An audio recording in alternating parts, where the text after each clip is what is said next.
waseNazaretha. Baba nasekuseni asikamboni Nkosi onjengawe, asikamboni Nkosi ongalinganiswa lakho. Yingakho ngithi yonke imihla yami ngiyosiphilela ngomthandazo, ngoba umthandazweni kulapho Nkosi uvela khona. Emthandazweni lapho uzibonakalisa khona. Baba wethu ongcwele, Baba wethu onamandla, sithi bayede qhawe labaqhawe, sithi bayede mdala wensuku. Wena unguJehova onamandla, unguJehova ophilayo, sithi bayede ngonyaka kaJuda. Wena wanqoba uSathane, uthe masimi ngakuwe Nkosi akekho Nkosi ozosihlula.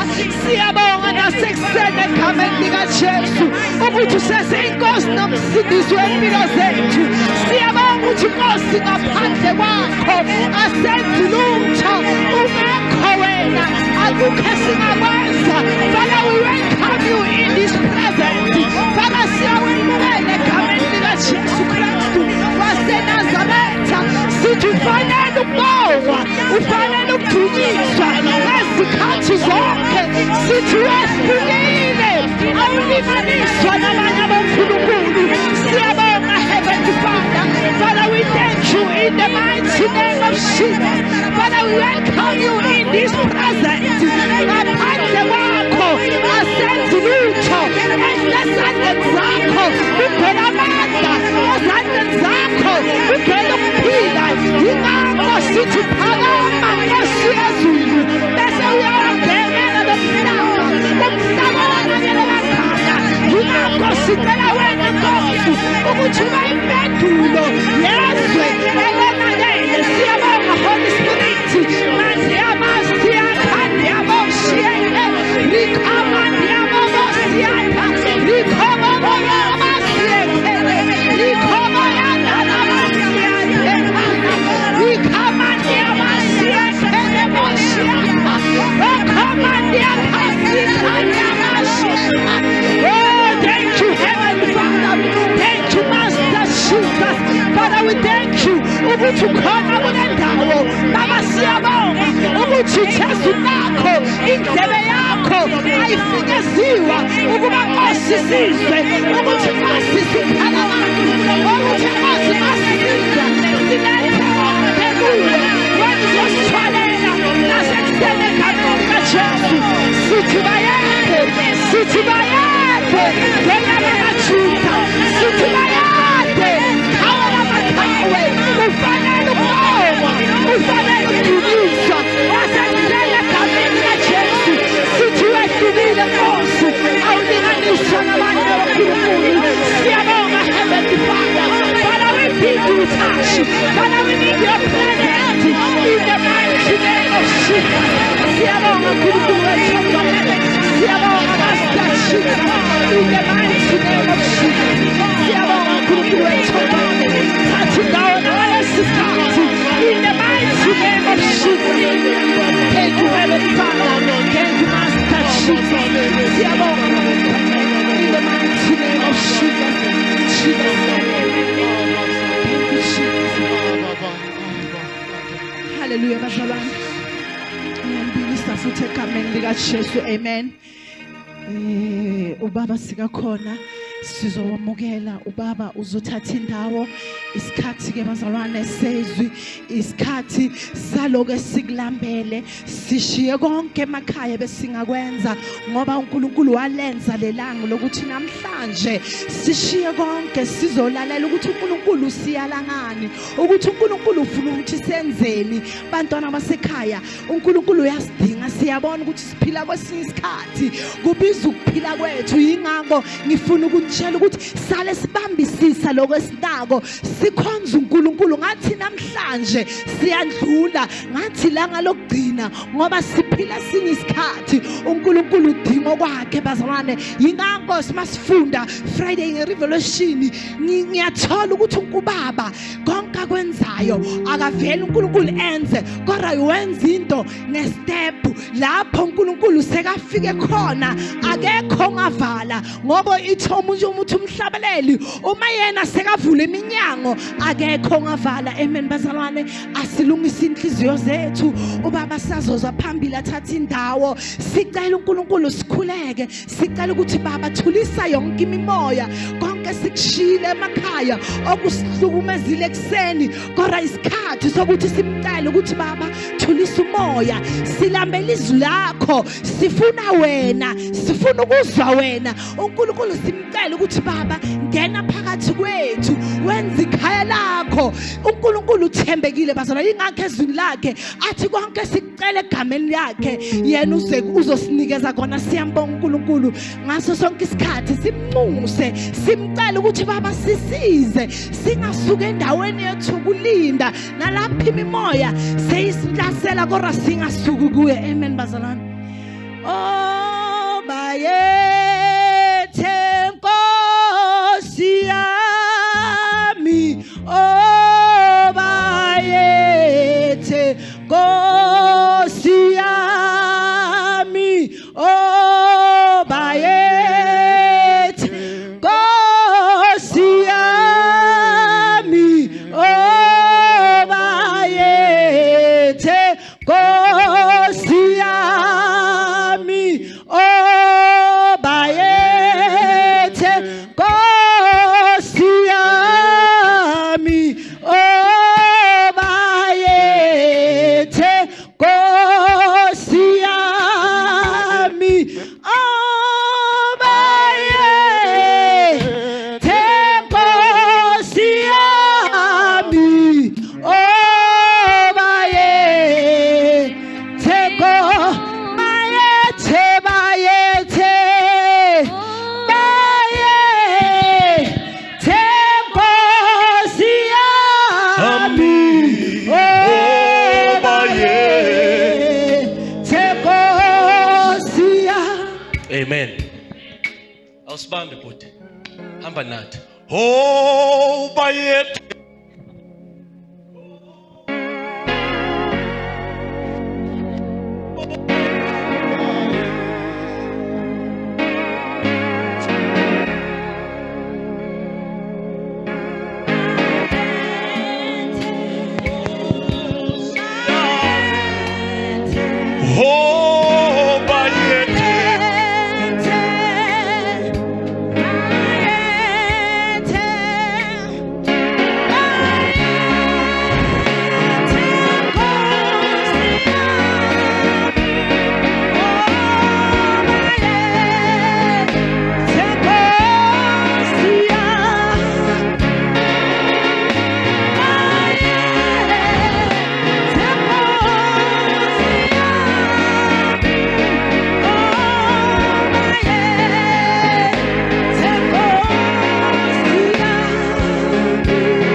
say yes, Lord. Thank you, Jesus. Phansi izandla zakho. Welcome umoya ngcwele. Udlalela istring bhuti wami. Udlalela insimbi eqinile ye-string. Master, we welcome you. We welcome you, Holy Spirit. We glorify you, Holy Spirit. Phansi izandla zakho welcome ukhulume naye. We welcome you, Father. We welcome you, Lord. We welcome you, Jesus. Siyakwamukela moya ngcwele kule ndawo. We welcome your glory in this place. Thank you, Lord. Thank you, Master. Thank you, Lord. Liva kabate zovate la grania antrani masota la masota la bate roba kasaya yenderebo se la batazaya antrani lo rosi bakateske la antrani masota yes baba yata basofrate la dobroske la antrantele rosia baba rabatesia la kantronima atosia. In the name of Jesus, Kulmanayum welcome, Kulmanayum welcome. We welcome you, Master. We welcome you, Holy Spirit.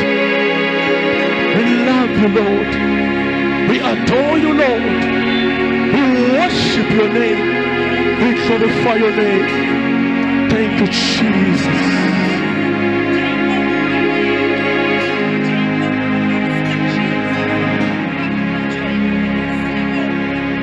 Jésus l'étoile, Hana, la Bala, Hade, Hade Komunye, Sosa Bibo, Ofana, Naye, Kulmanai, Kulmanai, Kulmanai, Jésus l'étoile. La baga hade hade komunye soza biko wafana naye. Master Jesus, tina singa shona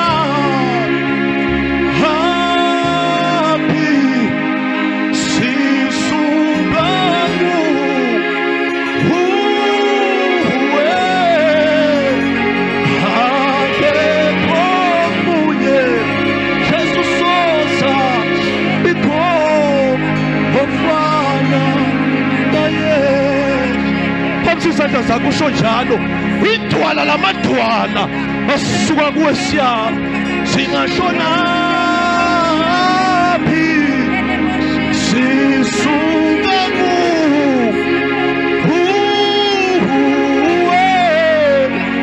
hangekho munye sosa because Jesu ofana nawe. Amathemba abantu maningi emhlabeni kodwa mina ngibheka phezulu. Athi uDavide ngiphamisa amehlo ngibheke entabeni lapho usizo lwami livela khona. Master Jesus, sithembe wena namhlanje, siphakamisa wena namhlanje. We praise your name, Lord. Lava kapate sovrahate in the name of Jesus. Thank you, Jesus. Jesus, Tina Singa, Shona, Happy, Sisungaku, Uwe, Hage Pomunye, Sosa Biko, Hofana, Nawe. Idwala lamadwala sonke sithembe wena Nkosi kulesikhathi. Ithemba lethu nguwe, ithemba lethu likuwe. Ebekade sibathembile basusiwe, kusele wena wedwa elithi izwi lakho yokuma unaphakade. We thank you, Lord. We thank you, Master. We worship you, Master. We glorify you, Master, in Jesus' name. Thank you, Jesus. Amen. Amen. Awushaya uJesu izandla. Ngicela ushintshele le mic, ngicela ungise leyo mic le. Shaya uJesu izandla, shaya uJesu izandla. Ushaya izandla for uJesu. Amen. Thank you Jesus. Sabonga ukunibona bazalwane egameni laJesu. Amen. Sizodumisa inkosi. Sizodumisa the King of Kings. Amen. We are here to worship. Ama worshiper wami ngiyabonga. Ubamba yowano sesithule. Siyabonga sesithule yazo. Siyabonga ukuthi ukhonza uJesu ngenhliziyo yakho yonke. Ishintshe sakhe. Letha le. Amen. Sibonga uNkulunkulu bazalwane. I'm so happy namhlanje. Mhlawumbe umunye uyabuza nakubekwe le idulo sokwenzakalani. No, it's part of teaching. Amen. Siyambonga kakhulu uNkulunkulu. Amen. Sakile.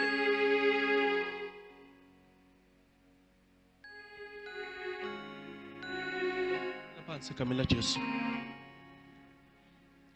Siyabingelela umama, unkosikazi wami. Amen. Ngiyambonga uNkulunkulu ukuthi nami ngishadile ke bazalwane. Amen. Bingelela umoya oyingcwele, the Spirit of God. Moya oyingcwele siyakwamukela kule ndawo kubusa wena. You are the boss Lord in this church. Kuthiwe shiwe nawe Holy Spirit, kwathiwa uzosifundisa konke. Uzosikhombisa izinto Nkosi eziseza uzoziveza kithi. Thank you so much Holy Spirit. In the mighty name of Jesus Christ. Bandla lithi amen. Sanibingelela bazalwane. It is so joyful ukuba ku presence yenkosi. Amen. Noma lockdown iyasibamba nje iphinde iyasiyeka, abanye abazalwane bahlalisa ekhaya basabuya enkonzweni. Kodwa iBhayibheli lithe ngensuku zokuqina uthando lwabanye ngezinto ezizabe zenzeka lizobanda. Amen. I pray ungabi yilabo abazobanda. Ngoba iBhayibheli lithi oyibambile ayibamba aqhubeke. Oloya aqhubeke. Unenhliziyo emba aqhubeke nayo. Olungile akubamba ukulunga aqhubeke nako. Amen. Siyakubingelela bhuti wami, siyabonga ukuthi uzosilekelela. Le ndoda isahambile, siyabonga kakhulu bhuti. Amen. Sizofunda bazalwane namhlanje. If awukazi ungilalele, I pray ukuthi ulalele namhlanje. Amen. Uma ngicela ungifundise ezinye izinto, ungivuse ekseni umoya ngcwele ngithi ngiyalala Holy Spirit uthi vuka. Lezo bakangineze olona uyaqhubeka uyangithicha kulo. Ngivela thinta mina. Ngahlanya ekseni ukwathi lo umoya ngcwele izinto wahlanya wathi Nkosi lezi zinto kube bengizazi. Kube ngazazi lesasikhathi. Amen. But uthi isikhathi si right manje, uyazazi manje si right isikhathi manje. Sani welcome bazalwane. Usukuma uba welcome bathinte ngeelbow. Sisathi ungithathe down dingelutho wangibeka high wangenza umuntu qhubeka.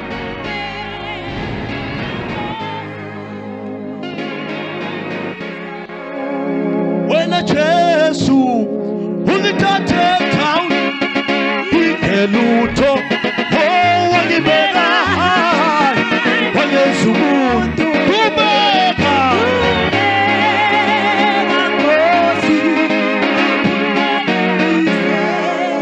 Asabe buti wena Jesu ungithathe down dingelutho wangibeka high wangenza umuntu qhubeka. Asabe buti asaba.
Amen.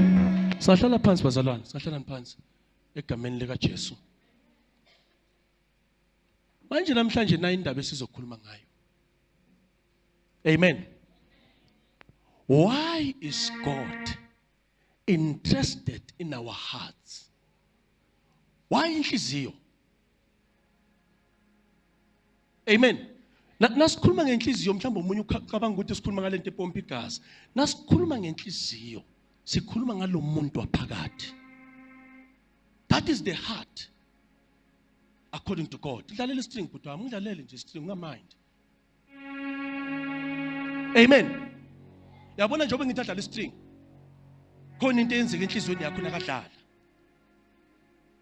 Because iBhayibheli lithi ngalesikhathi uSawulu angene idemoni, bekadinga umuntu ozodlala itambourine. Ukuze idemoni lizophuma kuye. Amen. So every time nasithi adlala string nashumayela khona into eyenzakala kuwe. Ispirit sakho siba sensitive. Uthi umdlala string faka string nje si right nje simdlalele. Why is God interested in our hearts? Why buzo lo mbuzo? Because uNkulunkulu ukhombisa interest enkulu emoyeni wethu or kulo muntu wethu phakathi. Why? Amen.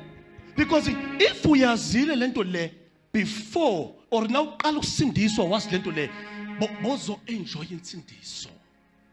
Abantu abaningi asi enjoy insindiso because asazi lokho. Asikwazi lokho. That is why siyanqube evanga insindiso. Igcina insindiso ingasabukeki insindiso. Because ikhona into amiss.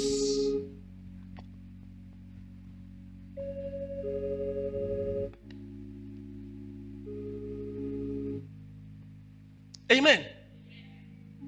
So namhlanje we're going to learn. Bingelela basivakashele egameni laJesu. You are welcome. I'm sorry ukuthi ungabingelele lesikhathi sengishiswa ilento umoya ngicela ifakile kimi. Bazalwane, wafunda lokho. Ngiyaqela laba ukazi umamele. Namhlanje ngicela uqala umamele namhlanje. Ngicela uqala umamele namhlanje.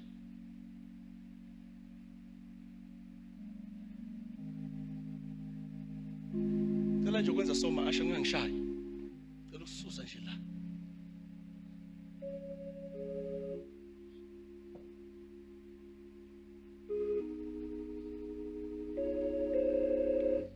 Amen.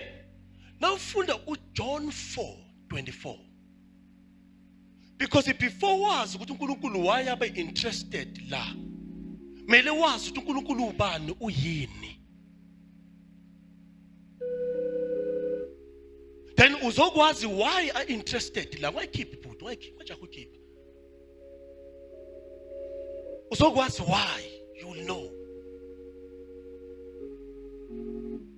Because abaningi asi enjoy insindiso why? Because lokho singaka understand lokho. And laba bo ABC bensindiso laba.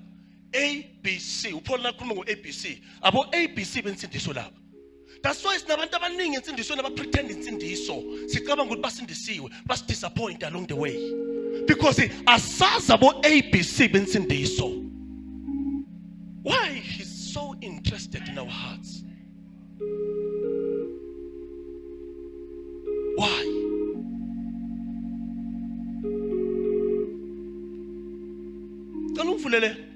John 4:23. Khona string isithandayo but amasasazi. Khona string isithandayo nje, khona string. Bathi ngifayela sona.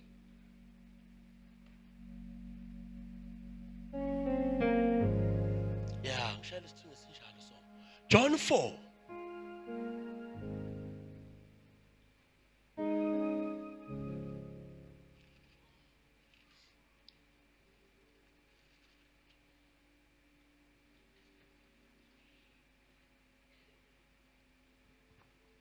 Verse 23.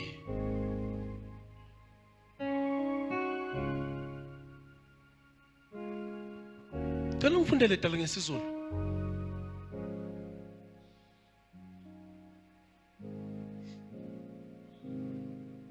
Ngokuka John 4 verse 23.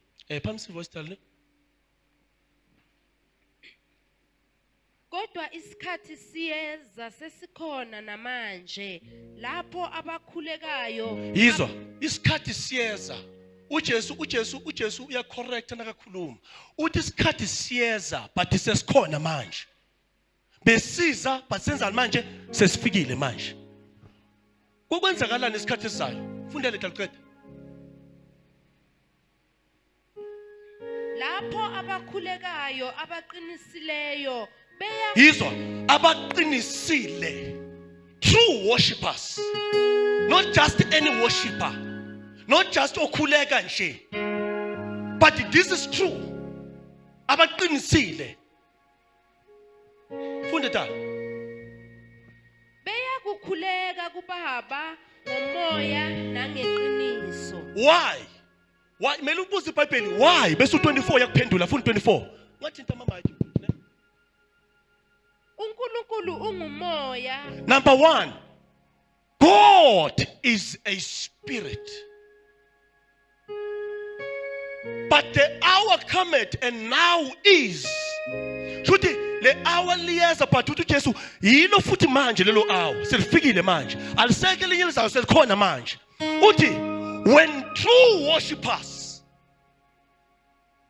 Nasikhuluma ngama-worshippers weqiniso, sikhuluma nabantu abakhuluma noNkulunkulu ezwa phendule bakutshela ukuthi uNkulunkulu uthini manje. True worshippers asikhuluma ngomuntu oclaim ukuthi yena usindisiwe yet akakafiki la. When true worshippers shall worship the Father in spirit and in truth. Truth, iqiniso yizwi. When you worship God, worship ngama feelings, worship ngezwi. Simkhonza ngezwi lakhe. Amen. That is why ungakhala uNkulunkulu wenza zonke izinto ugiqiye phansi, but as long ungakezi ngeqiniso, you will never see God taking action in your life. Akwazi ukuthatha action empilweni yakho.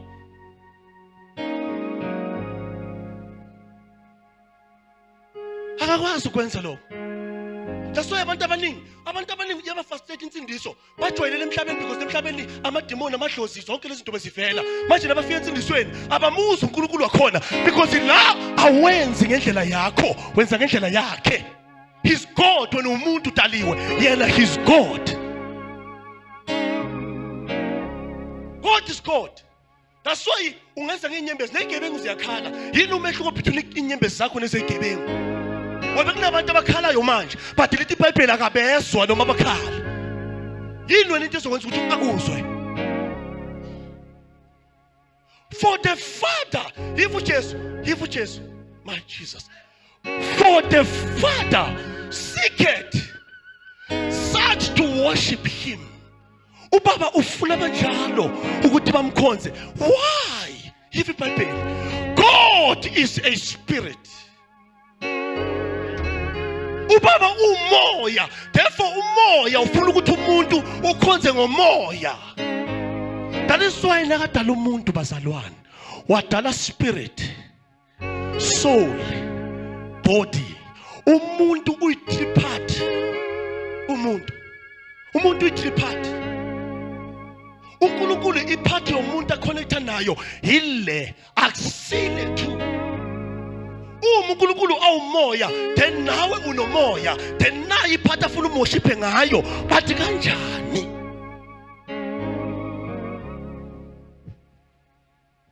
That is why nasifika insindisweni senza noma kanjani because asikho la sila. Khonza uNkulunkulu ngomzimba. Therefore umzimba la ungafili kahle angimkhonza uNkulunkulu because sila but uNkulunkulu ufuna laba. He want these ones. Le party le uzobona why ngayibali le. Uzobona why ngayibali le. Because amaphathi ayithola umuntu is either ile or ile. According to uNkulunkulu, lena imanager according to uNkulunkulu. Bese lena isupervisor according to uNkulunkulu. Bese leyo umsebenzi lo. Lo melalalele lo. Lo ulalela lo. Siphila from la siye le. Asiphili from la singene phakathi.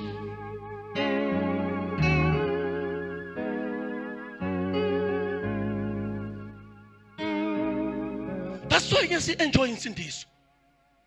But umuntu lakadalwa insimini yase-Edeni lithi iBhayibheli umuntu wawo ensindisweni ngamanye amagama umuntu waphuma kuNkulunkulu umphefumulo wakhe wahlukana noNkulunkulu. Umuntu akasaphile emoyeni sekafile kumoya sekaphila enyameni full umuntu. Uvulele imakhe encane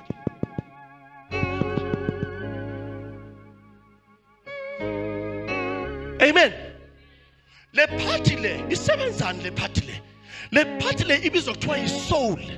Umuntu lakanomzimba unalento lethiwa ingqondo yi-brain. Le party le iyephakela ingqondo izinto. Ingqondo noma ingafa umzimba ufe. Le party le ayifi naleya. Azifi uhamba nazo. Ingakho nasufile uyokhumbula ukuthi wenzeni emhlabeni because le party le iye-story izinto le ebizwa kuthiwa yi-soul. IsiZulu sithi umphefumulo.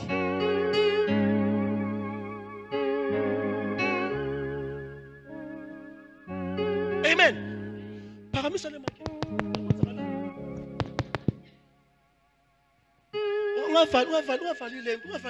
Ungavali gain, right.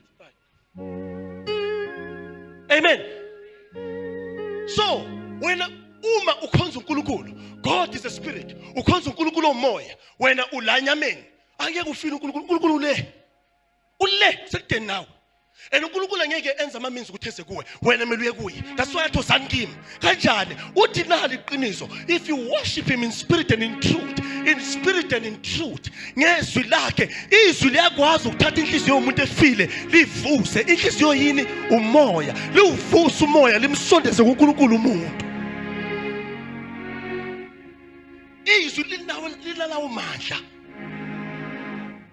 Ngamanye amagama kusho ukuthi if uNkulunkulu interested enhlizweni zethu, uNkulunkulu ufuna wena uyilo wena.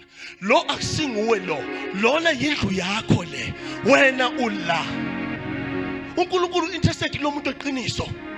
Because lo muntu lo nangaphuma lamzimbeni, umzimba uqhubeka uphile uyawa. Why? Kuphuma umuntu eqiniso, the true man. Ingakho manje siyakhonza silungiselela lo ikhaya ngobe lo already ulamhlabeni but lo kunekhaya kumele aye kulo nakasuka kulomhlaba.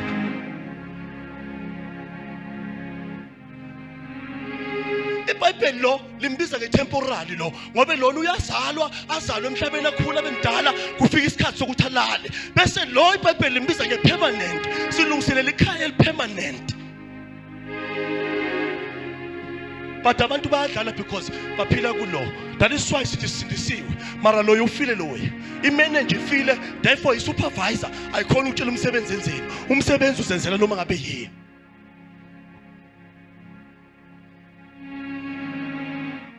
So, ubaba kulonsuku zokugcina. The Father is a spirit. You must worship him in spirit and in truth. For the Father seeketh those abaphume la abala ufuna labo. He seeketh for those. He wants them. Nabafuna. Shuthi ngamagama noma ngakhala kangakanani nangila ispirit asikwazi ukungizwa because angikho kuposition yaso. That's why izothola umunye uNkulunkulu mina ngiyathandaza ngangiphenduli ngiyathandaza ngathi angimuzwa awukho la umkhonza ngama feelings. uNkulunkulu umkhonza ngalento le uthi wena ufana nesilwane umkhonza ngama feelings akasebenzi ngama feelings.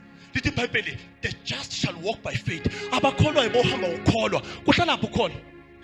Hlala enhlizweni spirit man.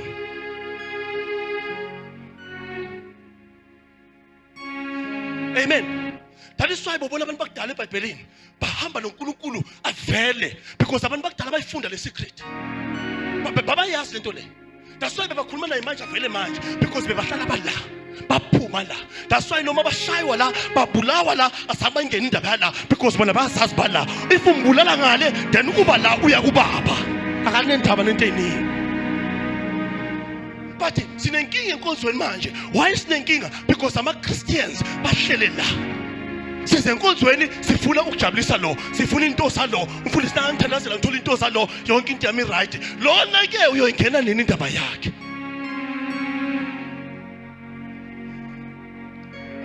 Uyingena nini indaba yakhe? Inkonzo ngoba uthula umsebenzi. Phathi kwinkonzo ko. but ukuthi lona uyaphakela uyadla indawo yamlungisela awunendaba naye. But the moment you step out la lo mhlaba ukukhafula lona awa kuzosala lo bese uzokubuza lo iphi indawo yami, where's my place? Because wena umuntu ongafi wena usendlini manje lento ngibheka ngazo lezi iBhayibheli amafastera lawo ngikubheke amafastera nomzimba.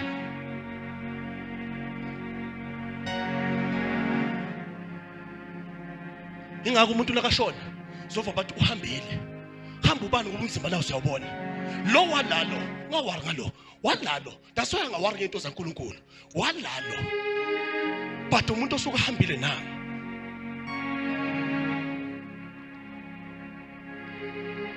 Amen. Bheka into enkulu bheka ingijabulisile nangiyizwa uthi umoya engcwele kimi mntanami lona noma ngagula kanjani akakwazi ukufa lona ngaqeda umsebenzi wakhe emhlabeni. Lona kumele face purpose before lo azothi sengiyahamba sahlukana kumele kusho lo na iboss nayiqeda purpose whether uyagula or right iboss nayiqedile uzoyizwa ithi sahlukana ngiyahamba manje lo kumele alalele lo awe lona phuma hamba ekhaya.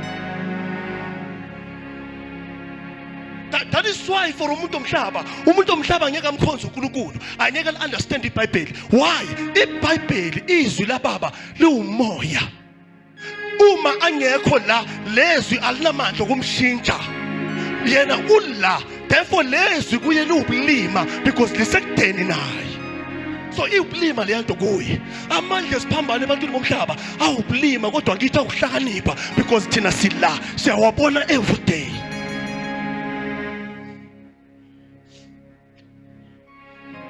Amen. Usathane nafuna ubamba impilo yakho. Nafuna ubamba usathane. Uvela valele lo muntu lo. Emila akanendaba nalo. Wala emhlabeni lo. Uvela valele lo. Why emila valele lo? Asifunde sibone. Proverbs 23. Fakela umana strip ut. Amazulu hayavuma ukuthi wena unguThixo. Proverbs 23.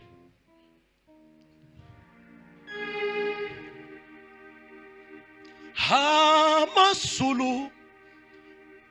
Sorry, Proverbs 4, verse 23.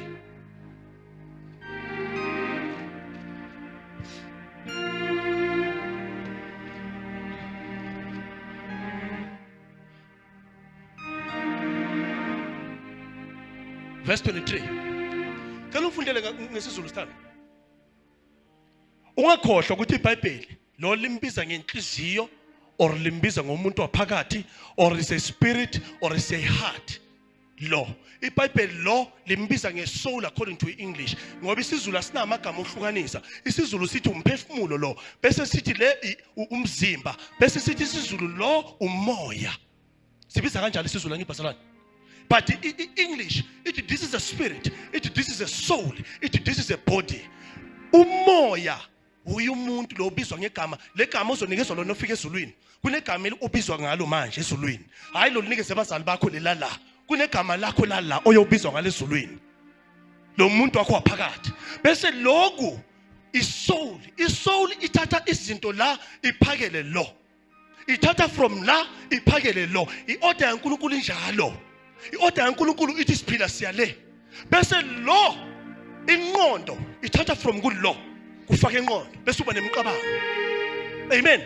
But thina manje emhlabeni siphila from kulo siyale. Because uSathane ufuna ukureverse order. Wa reverse order uSathane uzoba frustrated. Because uzothatha izinto ezingaphandle ufuna ukuyifaka phakathi. And already phakathi kunezinto zakhona ezifakiwe. Asifunde sizwe. Kanufundele ngesizulu. Even uNkulunkulu uthini? 4 verse 23. Phezu kwako konke okugcinayo, gcina inhliziyo yakho. Phezu kwako konke okugcinayo.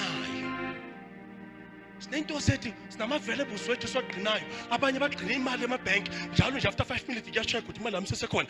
Uthi uNkulunkulu phezu kwaso zonke izinto ezigcinayo. qina inhliziyo yakho. Ngamanye amagama gada lo muntu lo. Why inkosi mina ngikade lo muntu lo? Uthi phezulu kwaso zonke izinto. Ngamanye amagama makube priority le, makube number 1. Why mele abe number 1? Let us hear God. Qhubeka njalo. Ngokuba kuyilapho kuvela khona ukuphila. Aphamise le mic yakhe tu uyikancane. Ngifuna abazalwane bezwe, ngifuna ukuthi basize. Uyinje sakhile kancane. Kuyilapho kuvelani khona? Thina sicabanga ukuthi ukuphila ilento esiyibona la ngaphandle. Njengoba sibona abantu ba upside down bahamba bayalena lena sithi yimpilo. Kanti impilo yilento esenhlizweni. Keep thy heart with all diligence. With all diligence. Futhi ngamanye amagama nakunento ebalekile kimi uthi uNkulunkulu makubele. Uthi mntanami yigade. Why Nkosi? Why? For out of it are the issues of life. Ngoba kuyo uthi uNkulunkulu impilo yakho ngigoqile ngayifaka kuyo. Usathane nakangisusa la athi ngiphile from la ngizibona nganda next, but uNkulunkulu nakathi ngiphile from la na something ekhona ekumele ivele nangisolo ngihamba empilweni. But from la anginalutho. That's why sizobona bakhuluma. Amakhaya sala sikala next, vele thina sina next. Uthi uNkulunkulu kunempilo la. Zonke izinto ezidingayo ngizibeke kulomuntu lo. Sila.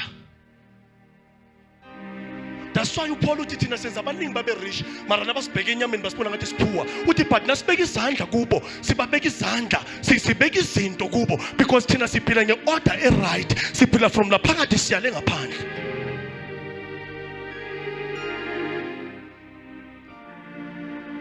Amen. Yazi uzokwenza na uphile la? Uzoba frustrated empilweni.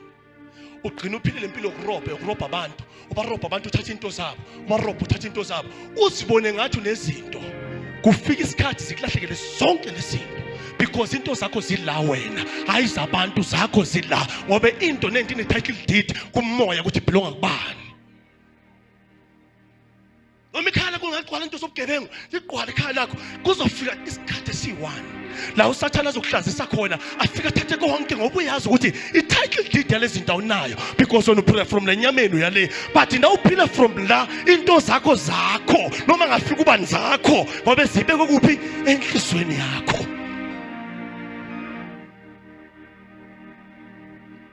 Amen. So usathana uvele mela avale la. Uyazi ukuphila kula.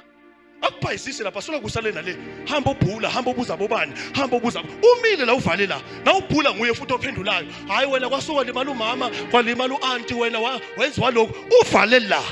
But wafika kuJesu. Lo muntu lo uyavuswa lo. Uyabiselwa because akekho umuntu ole right la kulomhlaba. Even spiritual yokuvimba impilo yakho. But na ungekho kuJesu, usathane une right. Because ubelonga kuye. Wonke umuntu spiritual unobaba. Noma ungahlala ungabi nobaba enyameni, but spiritually you have a father. Amen. That's why uJesu nafika baFarisi uthi nina nifuza ubabeni uSathane. Mhlambe abanye balaba Farisi bebangalabo baba lamhlabeni, but uJesu uyabajela spiritually nobaba nina because isenzo zenu sikhomba babeni. Uthi nifuza ubabeni uSathane. Uthi mina nani ngibona ngenza ngibheka ubaba. Therefore abazalwane abantu abavusiwe la wena awunababa enyameni kodwa spiritual unobaba. Ngoba ubaba wenyama noma ngaba khona ayikho into engakwenzela yona. Kanye ngakwenzela umsebenzi kuthiwa ulungisa into zakho. Imsebenzi ayimvusi lo muntu lo. Uvuswa uNkulunkulu kuphela. uNkulunkulu kuphela. Yizwa faka i2 Corinthians 5:17.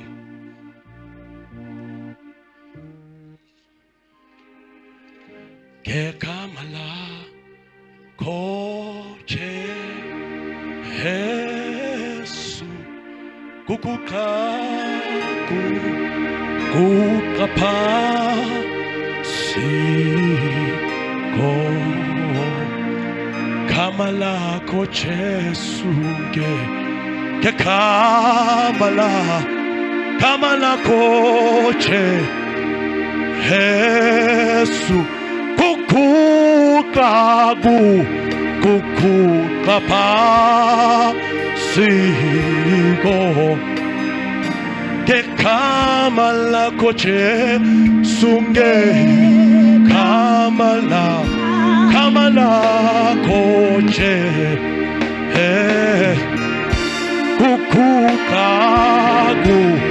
kukuqa phasiko alikho elinye futhi alikho elinye weJesu esisindiswa ngalo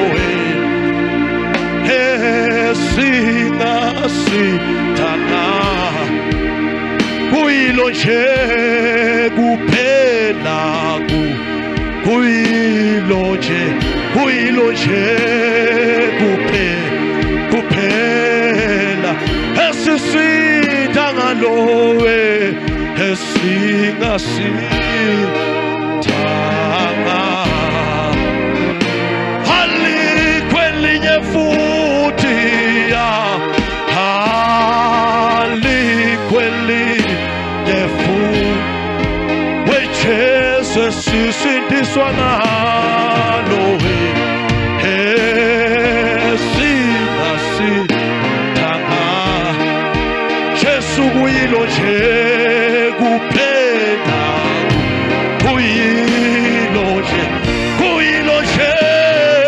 kuphela Jesus esingasithana ngalo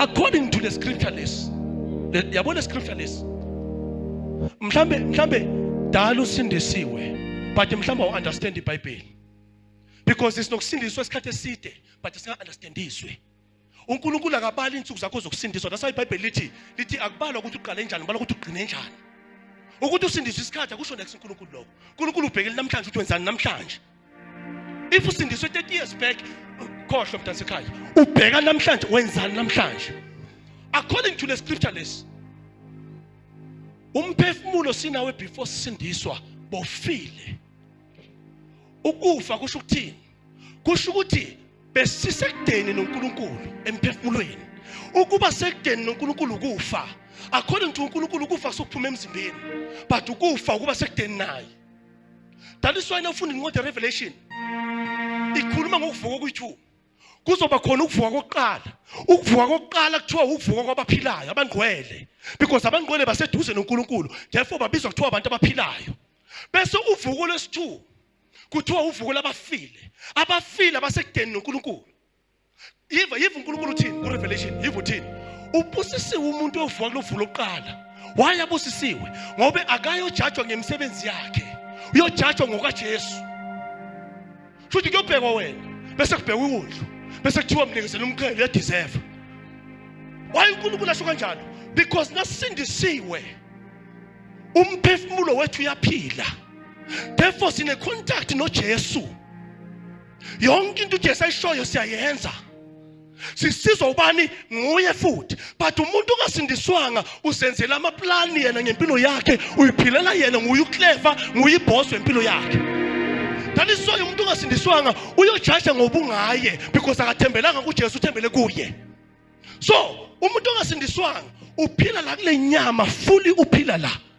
akaphili lapha ya because usekudeni noNkulunkulu therefore yena uNkulunkulu umfundisi nakungekho umfundisi ngiyakhona ukwenza lezi zinto ngitonyonyobe ngenza into engifuna ukuzenza because umphefumulo ufile awumrecognize uNkulunkulu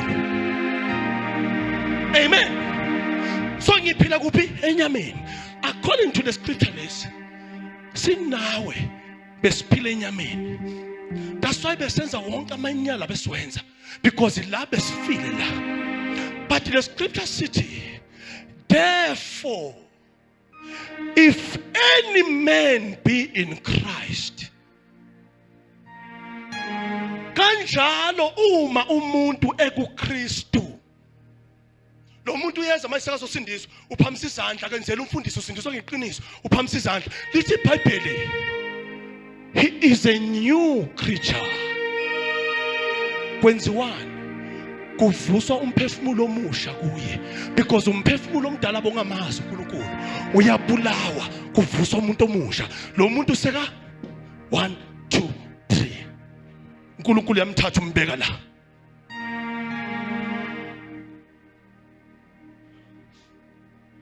Yizwa, uyisidalwa esisha njengoba ngikhuluma la ukuthi kuvusa umuntu omusha la. Bese iBhayibheli lithi okwakuqala kudlulile. Ikuphi kwaqala? Yiloko enzalwe nako bekungasindiswanga. uNkulunkulu uyakudlulisa bese afaka umuntu omusha. Lo muntu omusha ofakwayo mele wazi ukuthi uza nani, because kuthiwe la impilo yami ila. Usho njalo. Yebazalwane, angeke uNkulunkulu akuthatha akufake la emhlabeni akufake lozokuhluphekisa soNkulunkulu loyo. Ngikhombisa umzali mina ozothatha umntwana amisa esikolweni, naqeda lapho angamthengela impahla zesikole, angamthengela next athi hambe esikolweni. Lo mzali akaqabangi loyo. Ifa noma ngathiwa impilo injalo uzozama ukuthi umntwana aphelele ngezinto. Why? Umntanami yimi ngimikisa esikolweni, umntwana zakhetha isikolo but mina ngimikisa esikolweni. Nathi impilo sikhetha uNkulunkulu silethe la sayithola sesila. If isifakwe nguye la then simamela yena ukuthi uthini. Amen. So akekho uNkulunkulu umuntu amdala ehlupheke. Akekho no one umuntu odala ukuthi ahlupheke. Washo njalo wathi lento zonke uNkulunkulu uyamthuka uNkulunkulu.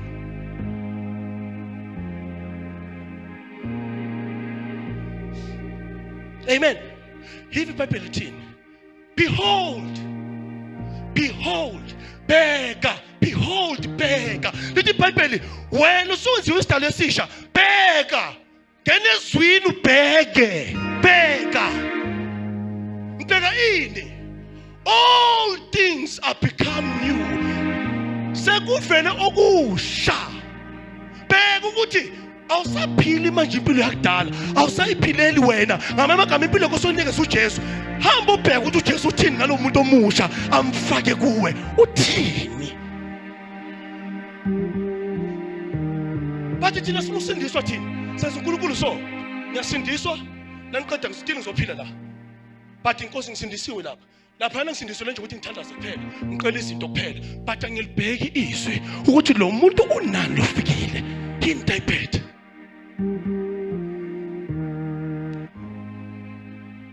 Amen. Because bazalwane, if eqaleni bengihluleka kwenzeka bonke ububi kimi, uNkulunkulu naka renew izinto, akaphinda afaka into ehlulekayo. Ufaka into uNkulunkulu, ufaka into enamandla. Why? Because eqaleni bengihluleka, but manje ngikutholile. I hope uyangizwa. Yazi I hope angijulukela amahata.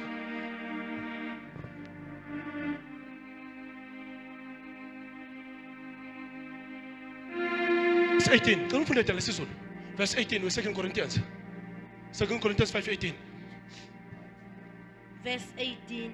Kepha konke kuvela kuNkulunkulu owenza ukuba sibuyisane naye ngoKristu, wasinika inkonzo yokubuyisana. Naligama engilifunayo. Kepha konke okulalo muntu uNkulunkulu amdalile for wena. Lo muntu uSathana afuna ukuthi ungamazi. Lethi iBhayibheli kuvela kuNkulunkulu. Ngamanye amagama lento la igcwele ngobuNkulunkulu. But uSathana akafuna ulazi iqiniso. Why? Uyathanda nasola kubamba ngezinto, enza izinto ngoba wena uphila la, lana uyazi lana uvela thinta izinto ezibonakalayo. Because now uphila la, uphila kule zinto ezibonakalayo. Ulawulwa okubonakalayo. Yehla kancane bhuti. Ulawula ile zinto ezibheka ngamehlo. So uSathana na uphila la, uyakuthanda la. Because lana ubona umakhelwane uyafa, into soyikhuluma. Hawu sesiyafa, ubona umakhelwane afa, akusingofile. But wena uzothi, "Hey sesiyafa Nkosi yami."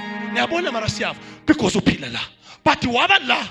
Lithi iBhayibheli ku Psalm 91, bazowaqinga kwakho ngapha nangapha. But wena ungeke wathinta uphila phi? Ula eyintweni zobuNkulunkulu. All things are of God. Mhlamba umazi lokuthi ubani? uGod. Mhlamba umazi ubani? Jwayele labo uNkulunkulu besibaworshipha emhlabeni, labo uNkulunkulu abantu abafuna ukwenza into bathi hlaba, qhitha igazi bona bazokwenza. Nguwe mose uNkulunkulu ngobe ngoqhitha igazi. But lo uNkulunkulu lo, this God Almighty. Uthi yimi engidala izulu lomhlaba. Uthi ubani wangilekelela, ubani wangitshela izinto, ubani ongaba nokuhlakanipha phezu kokwami ngoba mina nguNkulunkulu. Ufuna nje wena kuphela. He just wants you. Yebazalwane, uNkulunkulu kulomndeni akufake kuwo, mhlamba wazi. Lo mndeni ofakwe kuwo awufakanga umama nobaba bakho. Ufaka uNkulunkulu ngeplan lakhe. Ule reason why akufaka le family ozalwe kuyo. Uma abantu balomndeni bazaliwe bahluleka ukushintsha izinto, uNkulunkulu uzofaka wena athi hamba oshintsha izinto kule family, ubakhombisa ukuthi ngikhona. But nawe na ufika ubamba njengabo, uba njengabo, uphila la, kuzozala omunye umntwana futhi uNkulunkulu naye amthume, hamba nawe uyoshintsha izinto. Naye nakafika uzophila la, uNkulunkulu athuma omunye, uzosola bathuma. So that is God Almighty. God.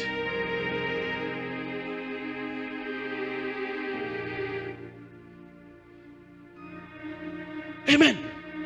Lithi iBhayibheli ngalo baba lo. Lithi iBhayibheli ngalo baba lo. Lithi konke kudalwe nguye. Konke. La ngibona uJesu ahamba. uJesu athi, "Nani ngibona ngilingisela ubaba." Lithi iBhayibheli uJesu wadibana nebhokisi lisa. Nakafika ebhokisini wabona lo mama khala. Kushona umntwana wakhe umfana. uJesu afika wathinta lo mntwana. Wathi vuka. Wathi uJesu, "Ngibona ubaba uyabaphilisa, therefore nami ngiyabaphilisa." uJesu nakaqeda, yifu uJesu uthini? Uthi uJesu, "Nina nabobhuti bami, lento engizenzile uthi nina nizokwenza okukhulu."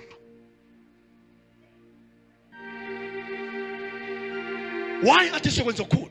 Uthi uJesu, "Mina nobaba sizongena kini senze ikhaya lethu." Akangeni la uJesu emzimbeni, akangeni kubody, but ungena kuspirit. Uthi sinobaba sizongena emoyeni wakho, sihlale nawe ngoba umzimba yindlu, sizongena namoyeni sihlale nawe. Nawukhuluma sinobaba siyakubheka, nawukhuluma nathi siyakhuluma. Nkosi yamakhosi, Almighty God. Into zakho zilapha salwane, konke kula uqwalisiwe la. That's why nomulele ebusukulele, so uzobona uphupha izindlu, uphupha imoto, uphupha izinto ezinkulu, uyibuze Nkosi esitolo esikade siphi zila. Ngoba lo muntu lo akakhohlwa izinto anikeswe zona. But lo waphila kulo, abukho ubuzima bokuphila la. Yazi nophila la, usenzela amaplan noma uvuke kuseni usangena, wazi mele uyephi sangena emsebenzini bathumela imessage bathi siyadilisa abantu sangena phasi phezulu. Emakhasi basitosha, yazi igama lakho belingekho, but nje siyadilisa abantu. But ngoba uphila la, hey yazi basikhipha, yazi basikhipha, because la uphila ngama chance. Impilo yakho i-chance. Ayikho into ebuhlungu njengokuphila ngama chance emhlabeni. Awuvuka ubuhlungu. Abantu abaphila la, abanye babo bayadakwa day in day out, because umuntu lo yazi, that's why umuntu ufuna ukwenza izinto, because uyazi ukuthi yena noNkulunkulu abazani. Therefore yena ufuna ukuenjoy la emhlabeni ngoba yena impilo yakhe yophilela la emhlabeni. So ufuna wena uphile la. That's why uphika naye. Umphefumulo ubhisa kubuza umphefumulo, "Eyami indawo oyilungisa nini?" Uphika ne temporal, ujayiva ne temporal, uyekela ipermanent. Wena umuntu ongafi, awufi wena. Awufi wena. Ungafuna ukuyi-experience lento naphuma la emzimbeni, uzibone ukuthi awufi. Awufi wena. iBhayibheli ithi ningaphiki nomzimba, ningaphiki nalo. Because lo u-enjoy for manje, ngoba uyazazi ukuthi nawufa uzovela ngene phasi komhlabathi, avalwe ngomhlabathi. But lo uyapi lo ongabona abantu, uyapi? Ngoba abantu abamboni lo, ingakho after benza ama-after party bajayiva, awahambile umngane wethu, but abazi ukuthi uyephi lo mngane wabo. Where is the friend? Manje ubulima esinabo, usathane usithile la into zakamoya, usibeka lapha ya. Siphila fully la. Ayikho into esijabulisa njengenyama. Siphila fully la. Inyama siyinikeza konke kufunayo, but lo muntu okumele azane noNkulunkulu simsephi. Where is this man? Kuthiwa impilo yakhe la. Sifundile mos ku Proverbs 4 verse 23. bathi gada lo muntu lo undlula yonke into egadayo. Why? Ngoba ukuphila kwakho kula. Umshado wakho yonke into yakhe la. That's why wena kunezinto kumele ungayifuni. Zona kumele ifune wena. Ngoba iBhayibheli lithi funa umbuso nokulunga kwawo. Konke okunye kuzokuthola. Why? Because umbuso lo ufika kuwe uzovusa umphefumulo. Bese umbuso utshela zonke ezinye izinto. Uthi landela lo yamuntu olandela uNkulunkulu. Ukubona nophila enyameni. Nophila enyameni yonke into yakho iphila kanzima. Because kumele ukuthi uthathele abantu amadoda, udlisa abantu imithi, wenze uphila la. Uyazizamela wena ngamandla akho, uphila la. Amandla akho la. uNkulunkulu siza abayisizayo. Sonke siphila la. Wasizwa ubani azakhe kumhlaba? Bokhona la kumhlaba. If bongekho into usizwa ubani? Sizwa ubani? Yingakho if asindiswana, if le verse leli buyela ku 17, if kuwe wamkela uJesu but akwenziwanga kusha, uzothi kusha kanti kudala, siyokubona ngezenzo ukuthi lo muntu into entsha yikho kuye ngobe okusha kuza nento zaNkulunkulu, and all things are of God Almighty. All things. Usiva ngifuthandaza usho ngamathanzi rabato levro hasaya uyeva la ngaphakathi ukuthi kukhashela into zaNkulunkulu because konke kwenziwe kusha. Kanjalo uma umuntu kuKristu uyisidalwe esisha. Kunale ndawo ebizwa ukuthi uKristu uyakhona ufike ume khona. Phela uYesu la ufike khona ukuthi izinto akusasizami khona unginikeza izinto akusasikwa.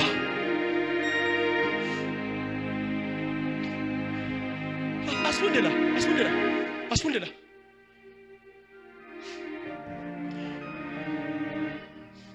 Wakazimula uJesu helanga eKalva wathi kuphelele kufesiwe Baba siyabonga.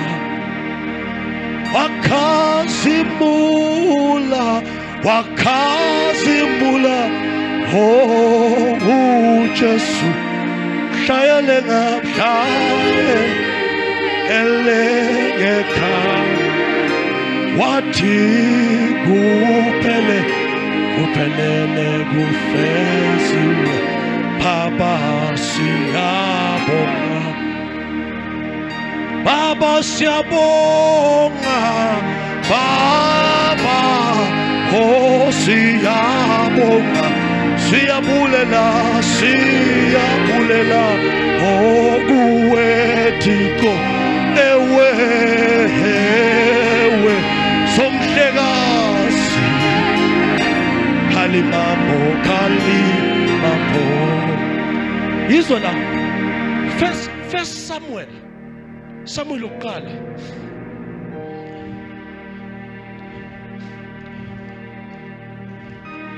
after Judges, 1 Samuel verse 16.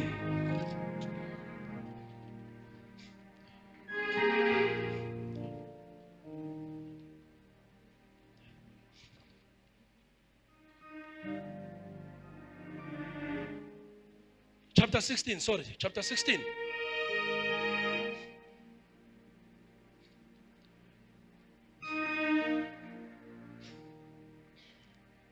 Verse 5. Can you find a little verse 5? Verse 5.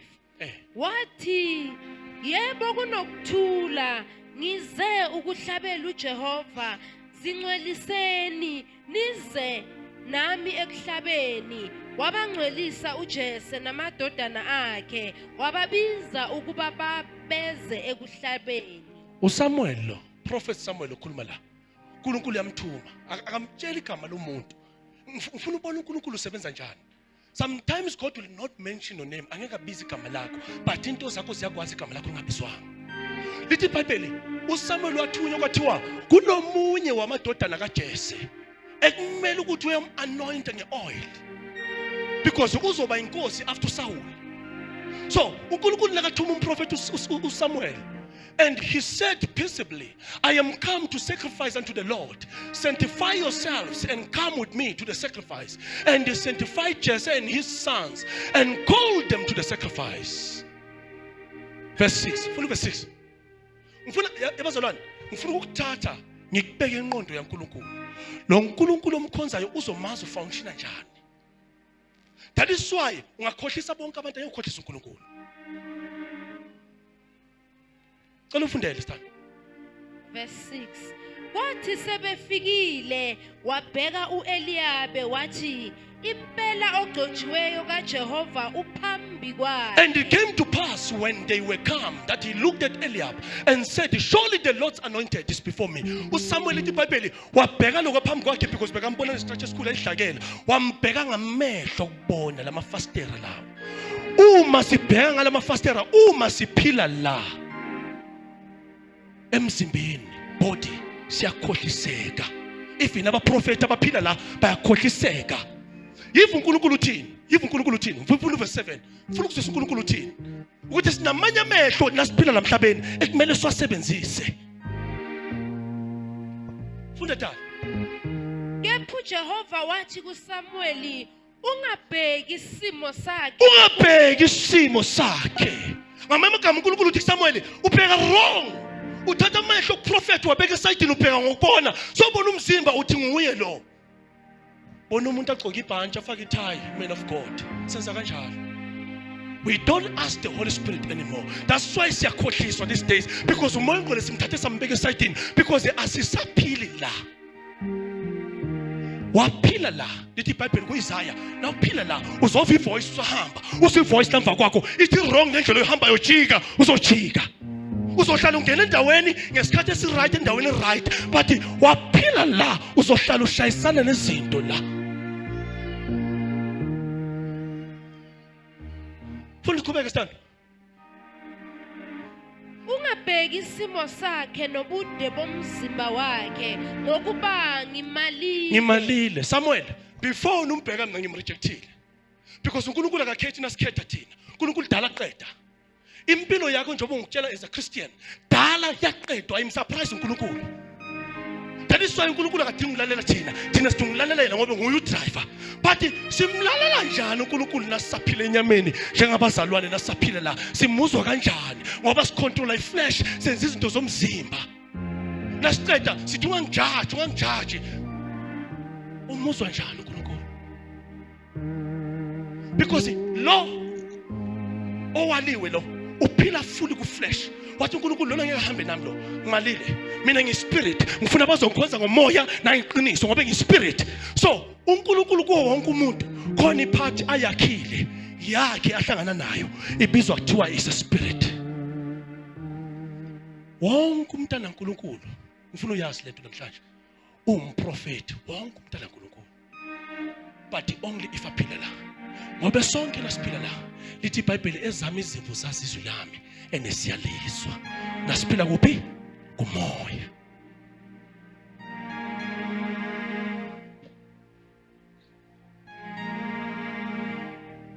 Qhubeka stand. Lokhu uJehova engabukisi okomuntu. Listen to this. Phinda futhi. Lokhu uJehova engabukisi okomuntu. Yizwa. Umoya lo. Le phathi yonke le nayiphelele ibizwa kuthiwa umuntu. Kodwa uNkulunkulu uyakwazi ukuhlukanisa. uNkulunkulu uthi lesi spirit umoya. Bese athi le is soul. Ne? Umphefumulo ne? Bese athi le ibody. uNkulunkulu nasuphila la ku spirit sovusa umoya wakho usindisiwe. Akasakubizi njengabantu bomhlaba. Uthi wena umntwana usasumuntu. Umuntu ophila from la ayele umuntu because akamazi uNkulunkulu. Spirit is filled. But now uphila from la ku spirit. uNkulunkulu ubiza ngomntwana. Because sokhona ukwenza izinto njengaye. Sokhona ukukhuluma njengaye. Sokhona ukuzwa ukuthi ubaba akafuni manje ukuthi ngiphume namhlanje athi ngihlale endlini. Sokhona ukuhambisana nomoya ongcwele. Ukhona ukubamba i-timetable nasezulwini. You become a child. From ebuntwaneni uyakhula ube yison. Isan umuntu osogqwele ngoJesu sekalingisela uJesu into asenzayo uyashintsha sekubizwa kuthiwa is a son of God. uNkulunkulu unabantwana unama-son. Abantwana basaqathuza ensindisweni. Ama-son seyiwo afundisa abantwana. Those are sons of God. Amen. Angeke uthathe isikhiya sakho semoto ubize lo mntwana nyana omncane umfana lo. Mnezi isikhiya semoto uthambe esitolo. Usesewumntwana. Kunezinto ongamnikezi zona. Kunezinto angayideserve manje. But uma sekakhulile so sekala kule age ukuthi na ukhuluma izinto sekakhona uhlala nawo phansi akhulume nawe izinto so yakhona ukumneza isikhiya hamba esitolo sekaqabanga njengawe sekayabona ukuthi izinto ngempela kumele siziqine kahle siphathe kahle because izinto sibalekile. Loyo is a son. Isan uyayishadisa but umntwana umshadisi. So that is why sina different Christians. Sina three type of Christians. Sinabazalwane abaphila ku spirit, sinabazalwane abaphila enyameni, bese sinama children of God, labanqane. Ingakho uJohn akabhala athi ngibhalela abantwana, ngibhalela ama teenager, ngibhalela abobaba. uJohn ukhuluma ngesigaba sensindiso ukuthi bobani lakubabhalelayo. Laba sebakhulayo baba ku sonship, uthi labo babamba izwi laNkulunkulu bamnqobile uSathane ngezwi, labo sebakhulile labo. Amen. But the Lord said unto Samuel, look not on his countenance, or on the height, or his stature. Yabo uNkulunkulu bale izinto ezi3 eziwisa thina abantu emhlabeni. Zisiqedile lezinto lezi. Number 1, sifike sibheke ubuntu bomuntu. Lasiqeda sibheke ukwakheka kwakhe. Hayi lona nje obagqoke so afake nama chain. Hayi ngiyambona ibillionelo. Umntana kaNkulunkulu uyambona udlakela kanjani? Hayi umntana kaNkulunkulu lo. uNkulunkulu angibheka njalo. Because uSathane uyakwakha lokho la ngaphandle. But uSathane into ewana ngayakhe akamakho umuntu ophakathi. Search the spirit. Because I have refused him. For the Lord seeth not as men. For men looked on the outward appearance, but the Lord looked on the heart. uNkulunkulu njalo hlala bheke inhliziyo yakho. Na into ebhekayo. Nangabe lento yakho le isekudeni noNkulunkulu awusindiswanga.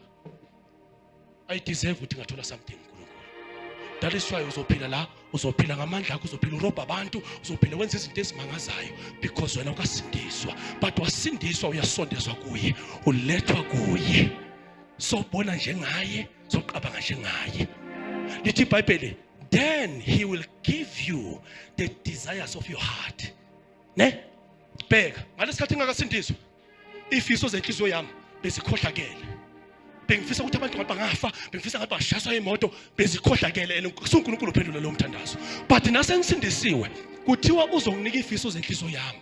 Ngabe usakuneza ifiso zale inhliziyo le? No, ufaka inhliziyo entsha kimi, bese afaka into zakhe, bese semqabanga njengaye, bese anginikeza according to ifiso zale inhliziyo entsha kimi. That's why abaningi siyathandaza. Seems like asimuzi uNkulunkulu. Iproblem ayikho uNkulunkulu. iBhayibheli lithi uhlele esulweni manje. Ulinda abantwana bakhe bazalwe. Iproblem ilakithi. Sithatha ivangeli, saliquba. Siphile enyameni mara sithi sindisiwe. Umuntu akakhali ngoba epresence, umuntu ukhala ngoba uqabanga inkinga. Isontweni sicabanga ukuthi ukhala ngoba ubukhona baNkulunkulu, kanti lo muntu ukhazwa inkinga usenyameni.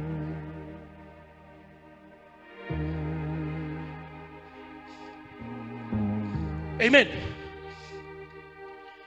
Funda Izenzo 15.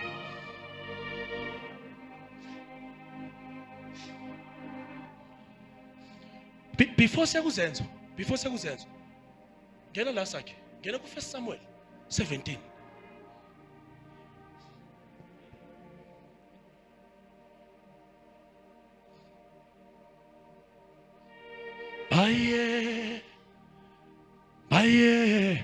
Bayete, oh bayete, oh tupakeme, siti bayete,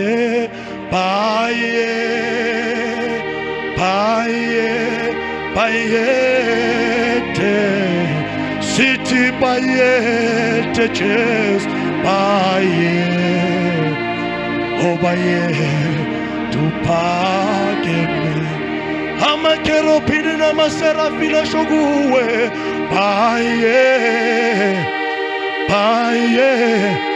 hete sithi bayete Jesu baye bayete uphakeme simana simemeza kuwe ba asambe futhi bayete simana siphakamisa wena Jesu baye bayete Jesu phakeme sithi bayete bayete sithi bayete Jesu baye Jesus bayete sesimana simemeza kuwe Jesu bayete wena wethu fanele uthunyiswa njalo baye Master Jesus wena uphakeme sithi bayete sithi bayete Jesu bayete wena wethu Jesu ufanele ubongwa njalo baye baye Jesu phakeme sithi bayete Jesus bayete wena wethu Jesu uyinkosi baye Master Jesus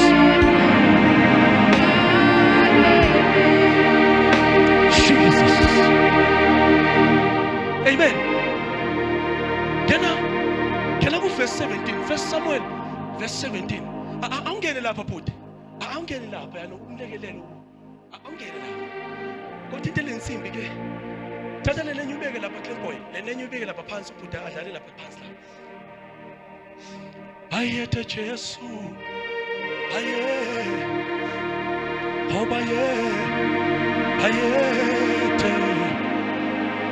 Sithi bayete Jesu baye Master Jesus.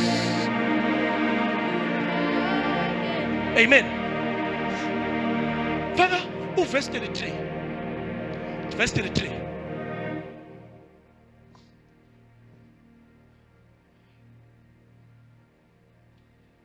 Amen.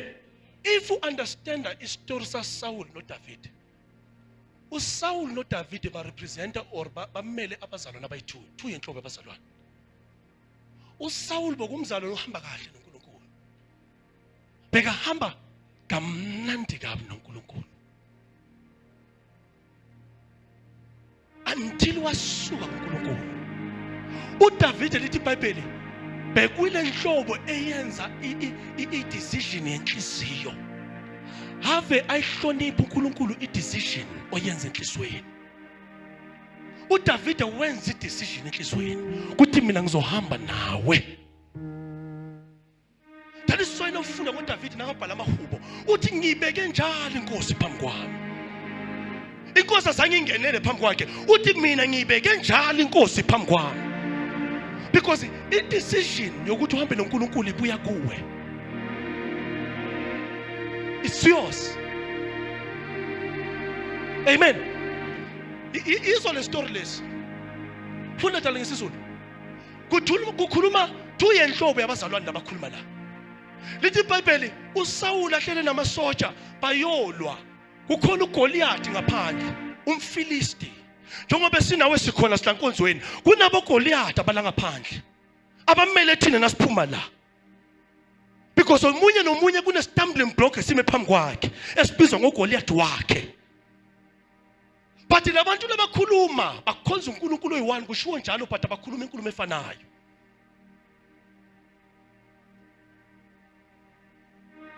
Amen. Funda dala isizulu. Verse 33. uSawule wathi kuDavide awunamandla okuya kulowo mfilisti ulwe naye ngokuba ungumfana nje yena eyindoda yempi kwasebusheni bakhe. uDavid uSawuli nje bakhuluma sona ubuyele emuva ngale ncwadi. Lithi iBhayibheli uDavid wabuza after nakalethela abafowabo ukudla wamangala nakabona umFilisti adelela abantwana baNkulunkulu. Bekathi nakaphuma lo mFilisti bekundoda eyi1 but bebaleka sonke isizwe besilapho wonke amasotsha boyelapho bewabaleka because labantu it seems like babizwa ngegama laNkulunkulu but abamazi loNkulunkulu babizwa ngayo. But kufika one man onake uNkulunkulu entweni enqane.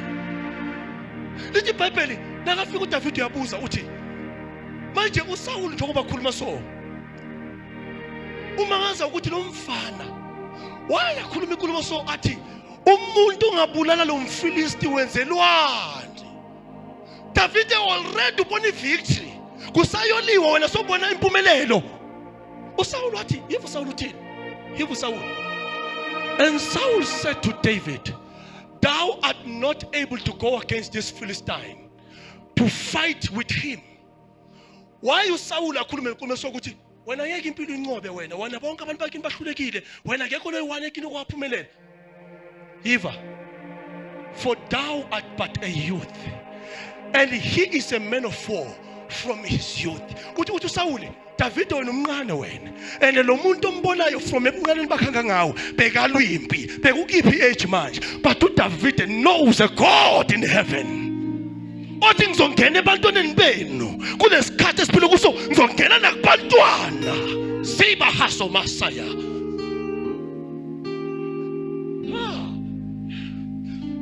Labantu bazalwane boyithula abantu but nasekukhulunywa ingqoqo sekunesimo ebhekwane naso nabakhuluma omunye iseems like ngathi uphila emhlabeni khona omunye kuthiwa mncane mara ngoba ungena umoya. Yifu David naphendula yifu David funda tala ngifundele sithando sami. uDavide wathi kuSawule inceku yakho yayizalusa izimvu zikayise. Bheka umtshela ufakazi wena lo nkulunkulu ufuna ukumnaka manje kule mpilo. Bheka mina kumnikeza ufakazi basemumva mina ngihambe naye emuva kunganamuntu bekunezimvu if izimvu beyikhona ukukhuluma besokutshela ukuthi ngidibane nani. Kunalama situations bekunganamuntu empilweni yakho bekungwena uNkulunkulu. If awumbonanga kuwo nalo muntu oma lapha phambi kwakho ngeke usumuzwe because ngitshela nge-strange God.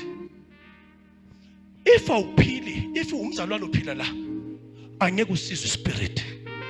God is a spirit umoya ufuna bazomkhonza ngomoya nangeqiniso ngamagama abaphile kumoya bese bathatha izwi lakhe bahlanganise nabo. Ufuna labo bantu if abekho la abakwazi ukukhonza mabavuse uqala kumoya bese banikeza izwi lakhe bese izwi la if iBhayibheli lithini nafunda inqoda amaHebheru lithi iBhayibheli izwi laNkulunkulu li sharper than any double-edged sword. Likhona ukudivide ispirit nesoul nebody. Liyakhona ukudivide ngamagama nasophila izwi laNkulunkulu simple izinto. Izwi laNkulunkulu lenza so lifika la kuspirit libeka istumbling block la bese lifika la kusoul libeka istumbling block la. Into oyiqabangayo before izondlulise ngapha iqala ihlolo yizwi. Izwi yaphasisa. Amen. Liyaphasisa izwi before iphuma la kumoya iya ngale. Izwi la ichecka sihlole andilight lezwi siphasise bese yandlula ingena kusoul bese isoul iphakela inqondo bese inqondo itshela umzimba yenza bese umzimba uyenza bese ushaya izandla uNkulunkulu. Nento engasukanga la evela isuke la emqabangweni izwi still lila lehlola before izala izokwenziwa lehloliswa ngobe once yandlula ingahlolwanga yizwe wayenza ayisariversiki. Wonke amagama wakhuluma uthi uyadlala umoya ayizikho indaba zokudlala into ikhulumayo bayithatha nje ubinjalo. So kumoya kunengozi ngobe khona uNkulunkulu khona uSathane umele yonke into negative okhulumayo uyayenza. uNkulunkulu umele bonke ubupositive obukhulumayo uyabenza. So ingakho before indlula nayiqala emoyeni umoya ngona kunikeza into kumoya awuvela uconfirm ukuthi say right uyayicheka ngezwi. Because iBhayibheli lithi izwi liyadivide. Lidivide umphefumulo, lidivide isoul, lidivide nomzimba. Ngamanye amagama izwi leli lingenela phakathi nendawo. Into leqala la ithi endlula ihlolwa ngezwi. Yatholakala ukuthi ayisiright iyabulawa. Ayikhishwe emhlabeni because umlomo iyosebenzisa ukukhipha izinto ezingena emhlabeni. Therefore uNkulunkulu ufuna ukuvimba singakaphumi. Because uSaul besakhulumile yena ukuthi ngempela uGoliath uzomhlula. So uNkulunkulu bekungekho into angayenza. uSaul ifuna noGoliath bekazofa uSaul. Naso umphefumulo wakhe bomtshela umphefumulo ukuthi ungasayikolwa uzofa wena. Why? Uthatha igama elinegative ulifaka emhlabeni. Therefore sefune kumuntu sihathe. Kule nhlobo yomuntu efunekayo, inhlobo ephila noNkulunkulu la. Enofakazi la. Ezothi nayikhuluma, ikhulume nokuvumelana noNkulunkulu la. Bese nayikhuluma. Bese uNkulunkulu uyavela. Zingakho izinto esikhulumile ezingamvezanga uNkulunkulu empilweni zethu, but isaqhubeka sayikhuluma namanje. Bazwela abayena ngene corona, hawu safa. Ayikabulala umuntu, isathiwa nje engenini. Hawu safa uyayifaka lo number. Nangabe bayi 1 million mina 1,000,001 yimi loyo safa. Awihlolanga ngezwe. Lithi iBhayibheli kuPsalm 91. Kuzofika izifo ezibulalayo. Kodwa wena usoze wathintwa. Wena uhlola yonke into ngezwe. Bese uthi baba uthe kuSam angisoze ngathintwa. Yebo lento la ngaphandle ikhona but mina ngizokhipha ukuphakathi. Bese ngikhuluma lento ngaphandle. Ngithi mina I will never be touched. Soze ngathintwa. Why? Because mina ngihlola izinto ngezwe. Nangabe ikhuthekela ku spirit, still la ku soul sesekhona izwi.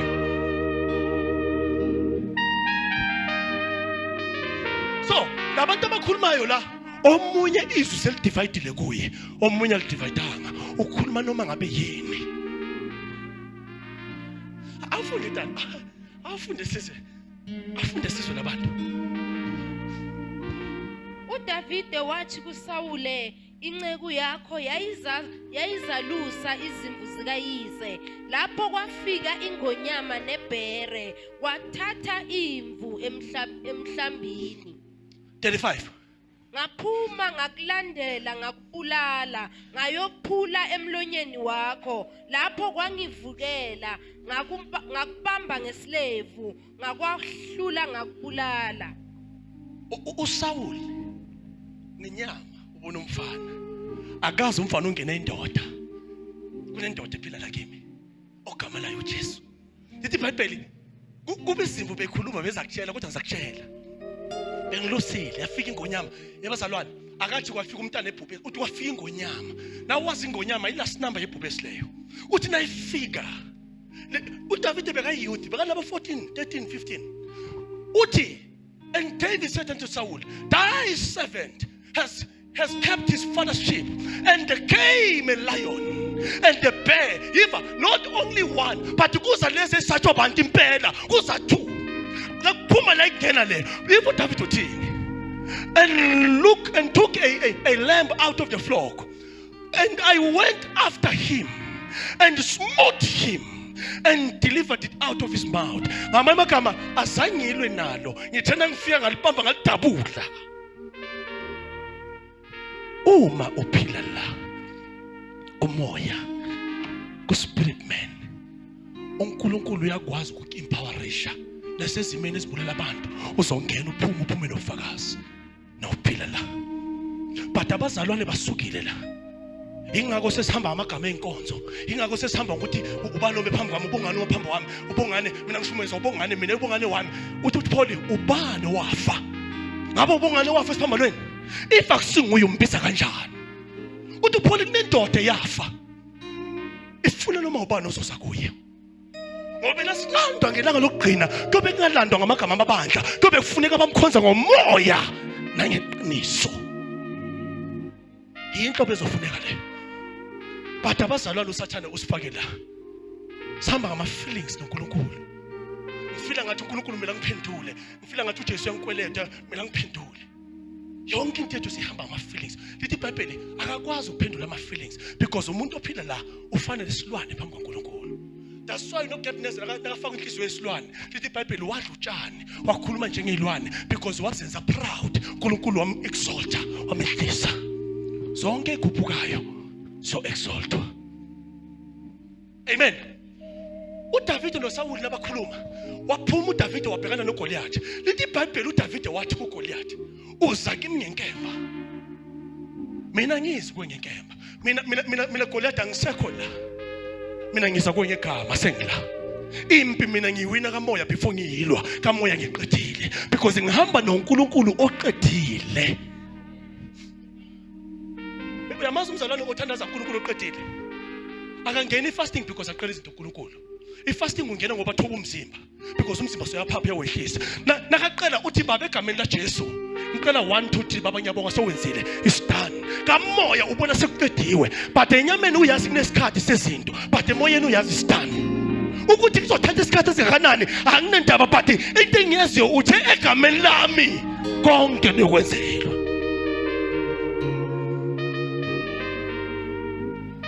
Amen. Egameni lami awuna doubt. Lithi iBhayibheli oza kubaba makeze ngokukholwa because ukholwa khlala phi enhlizweni. Ngamagama uma ngiza ngama feelings kubaba ngenza uMahebheru 11 verse 6 angimthokozisa ubaba akabafuna abantu abanganakholwa lana akuhlala ukukholwa la into ehlala la kuhlala ifear kuhlala ukusaba la. Asifunda aMahebheru fa aMahebheru sesiyaqeda sihamba.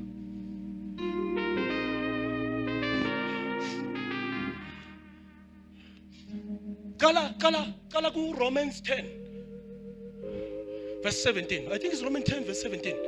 Nangabe right.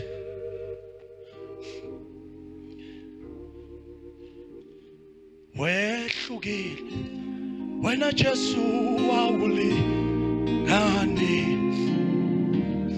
osithi bayede ba obayede kuwe Jesu baye wena wethwa wehlukile awulingani osithi bayede kuwe Jesu baye Jesus obayede wena wehlukile wena Jesu awulingani osithi bayede kuwe Jesu baye wena wethwa wehlukile wena ulingani Yesua. Romans 10 verse 17.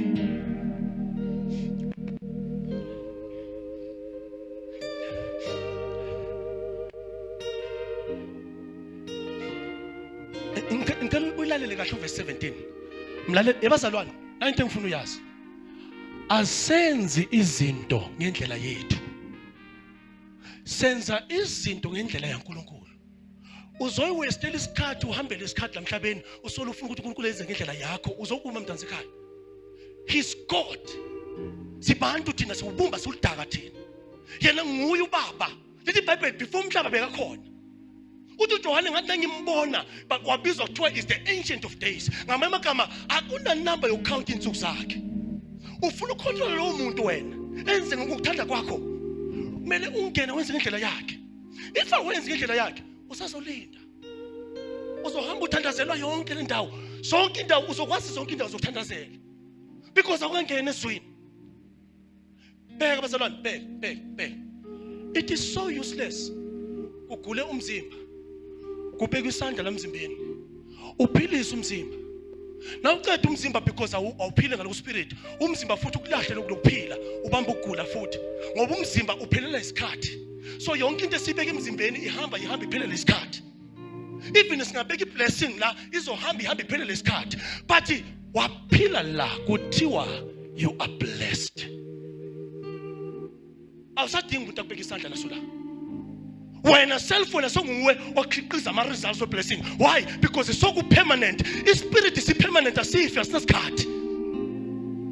ingakho ubona into zaNkulunkulu azinesikhathi bonke abaphila la into zabo azinasikhathi but abazalwana abazophila la into zabo ziyohamba ngesikhathi uzokwakha inkonzo sithi yabona inkonzo le after isikhathi esingaka uzoyibona ingasekho vele kuzoba njalo but umuntu ophila la uyazi ukuthi inkonzo asukugqola kwabantu enkonzweni inkonzo uthi uJesu nakukhona 2 or 3 in my name uthi I am there if ingakungaba khona 3 so shumela ngathi khona million why because yena ukhona akakhona yena it is enough if Bible thini inhliziyo lena ngithi lo moya spirit inhliziyo ngithi yiso ngifundele dala isizulu verse 17 ngalokho ke ukukholwa kuvela ngokuzwa ukuzwa kuvela ngezwi lika Kristu so then faith cometh by hearing and hearing by the word of God number 1 asiye ku Hebrews so khuluma ngokukholwa manje lokho kuza ngezwi asiye ku Hebrews maHebrew angifayile lenye keyboard angifayile lenye key so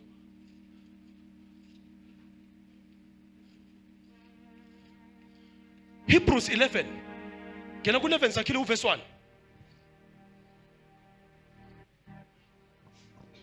funda tala ngokholwa funda ngokholwa sizo ngokholwa lokholwa lokho kukhulunywa ngako la yiloko sikufunde ngale bathi kuza ngezwi laNkulunkulu ukuzwa izwi ukuzukholwa ngithi asive ngalokholwa kusebenzani lokholwa kepha ukukholwa kungukuqiniseka ngezinto ezithenjwayo kuyiqiniso ngezinto ezingabonwayo Eva now faith is the substance of things hoped for the evidence of things not seen if inkonzo uNkulunkulu engamboni then I need faith ukholwa kuhlala phi kuhlala enhlizweni ukuze ngibone lo uNkulunkulu ongabonwa ngidinga ukholwa kuhlala enhlizweni ngamanye amagama ngihamba naye ngenhliziyo futhi mina sengiyambona because sengine evidence yini evidence ukholwa ngizwile izwi lakhe ngasindiswa wavusa umphefumulo ngafaka ukholwa ngaphakathi therefore sengiyambona that's why ngikhuluma naye uzobona ngathi ngikhuluma ngathi ngiyambona because umphefumulo wami uyambona so vusa umphefumulo wami but ngathi nginokholwa but ngiphila la asivu Hebrews 11 verse 6 hamba ku verse 6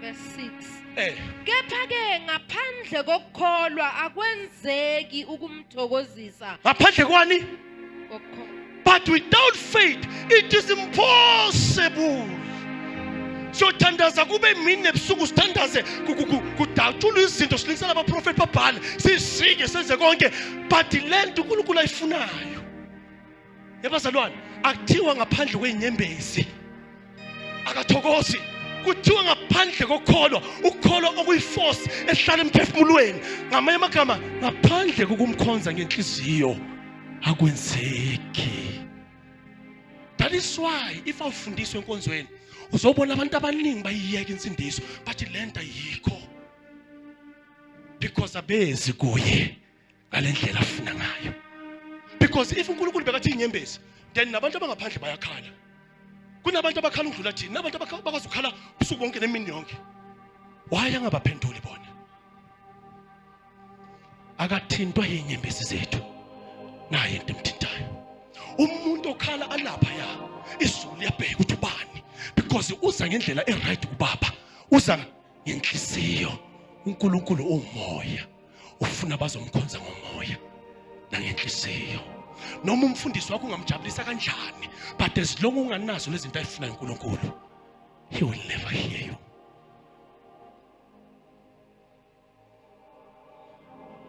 but without faith it is impossible to please him for he that cometh to God iBhayibheli thini for laba beza kuye siya ngendlela eningi uNkulunkulu khona abanye beza bakhala ngoba emndenini khona umuntu ofa udinga uphiliso khona abanye beza bakhala ngoba impilo yabo ayihlangani but lo muntu oza uNkulunkulu nayi into adinga ukuyazi come to God must believe that he is lo muntu lona before azoqala nje ezenkulunkulu number 1 enqondo yakho lomphefumulweni melabe ne-oneness ethi kuye ngiyakholwa ukuthi uNkulunkulu nguye uyilenta thu yiyo asile into mina engingakha kuye but uyilenta thu yiyo nawuza uNkulunkulu omaziyo ukuthi uNkulunkulu yena he is self sufficient uyamazi ukuthi unjalo lento lesho eBhayibheli and that he is a rewarder uNkulunkulu ungumvusi.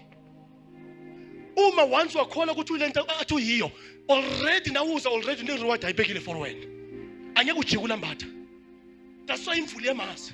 Ingakathi imvula yami nayina, angeke ibuye kimilambatha even izwi lakhe alibuyi kuye lilambatha. Imvula nayina emhlabeni, angeke uyibone na ihamba ithatha amanzi ihamba nawo. Yawashiya. Why? Iyalazi izwi lakhe. Alibuyele emuva ngawenza umsebenzi. But why these days nasikhonza uNkulunkulu buya ngathi uNkulunkulu akasafulfill ama promise. Ngathi akasathembisi. Inkinga abazalwana uSathane basusile la. Sekushunywa levangeli manje lokuthi funani izinto ezijabulisa lento le. Khohlwani ngalokho. Sasuswa lapha. Sicedile ukusuka kuye. Akasadingi kulwa nawo uSathane because uSathane wakususa la, wakubeka la. uSathane is a spirit. Njengoba nawo unomoya uyispirit, uSathane naye self is a spirit. So iBhayibheli lithi the spirit leso sinamaqhinga. So ukuthi wena uyisotsha unikeze isibhamu, sinamaqhinga ukuthatha lesibhamu udubule ngaso wena. Angeke kwenze next but unamaqhinga ukushintsha wena. Lento oyiphethe nje ibulale wena. Hamba ubuze eBhayibhelini. Hamba ubuze abaSolomon bazokutshela abaSolomon ukuthi bathola lento le yenyama le yazi yamhlanyisa waze wathatha 1000 yabafazi. Lento le yenyama le yamsusa kuNkulunkulu. uNkulunkulu athe kuye Solomon, ungashadi lapha bazokususa kimi but ngoba ucontrol iflesh. Hamba ubuze uSamson. Wanikwa amandla uSamson. uSamson banamandla aphakamisa izinto, athatha izinto aphonsele but ngenxa yokuthi yasiyamdaka lento wasuka kuNkulunkulu. Waphila la fully. Wakijimisa into zenyama. Lithi iBhayibheli wafa sekafana izitha zakhe. Bekuyini isidingo for uSamson athi Nkosi ngisize ngife nezitha zami because uSamson beyangathi Nkosi ngisize ngiphume la izitha zami zife la. uNkulunkulu ayikho akayenzi bengakwenza lokho. But iflesh igcina sesisenza sikhuluma izinto esingafanelanga ukuzenza. Why? Because asimjabulisi siza kuye ngaphandle komphefumulo. Ayikho into emjabulisayo ngathi. Akwenzeke ukuthi umjabulise. But thina siyamforce namhlanje ukuthi ajabule, but akajabulanga. Ukukholwa kuza ngokuzwa izwi. Ngamanye amagama, izwi malibe ukudla kwethu ubusuku nemini. Kuthiwa Joshua, le ncwadi ukuphila ingasuke elimini lakho. Asuke. Yabona ngikhuluma ngolimi. Why ngikhuluma ngolimi? Bheka. Spirit, soul, body. Nakuthiwa incwadi ukuphila ingasuke elimini, shuthi already la iyagobhoza la. Ngoba uJesu uthi izogobhoza amazwi okuphila. uJoshua nakakhuluma izongena kusoul bese iphuma enyameni bese uyakhuluma. Bese nakakhuluma lanyameni bese izinto zonke ayikhulumile because uphila ngala bese siyenzeka la. Angeke azaluze. Why? Because la ugobhoza amanzi okuphila. Sume nsimi ngenyawo.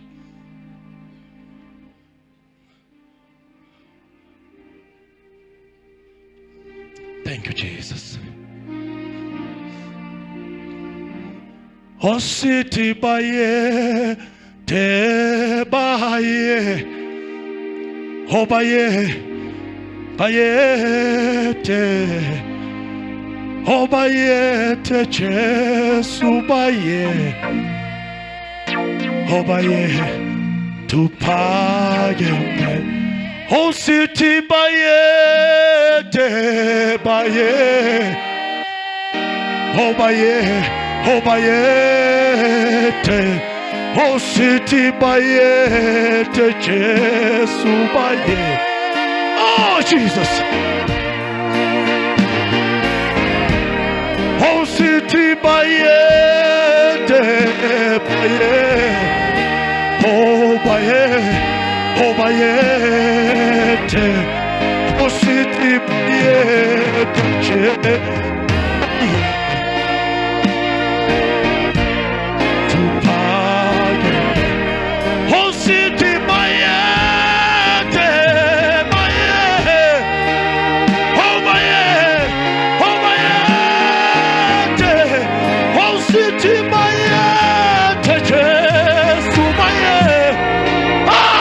Jesus, when you pardon me, oh city, Jesus, come is inside to so chano. Simana simama saguwa Jesu, oh Jesu, Jesus,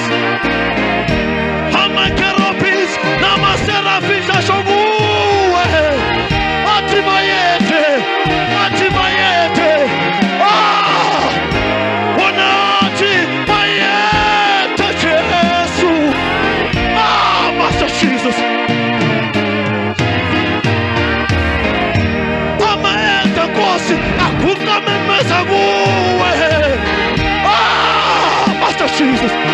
Hey, Jesus. Oh, what? Bayete Jesu.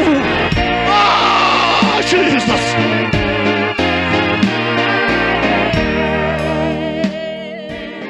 Oh, baye. Oh, baye. Hete. Phamisa izandla zakho usho njalo. Oh, bayete. Baye. Oh, bayete Jesu. Wena uphakeme. Awumtshele ngenhliziyo yakho yonke. Oh, bayete Jesu, bayete. Baye. Oh, baye. Oh, bayete. Simemeza kuwe Jesu sisho njalo. Baye.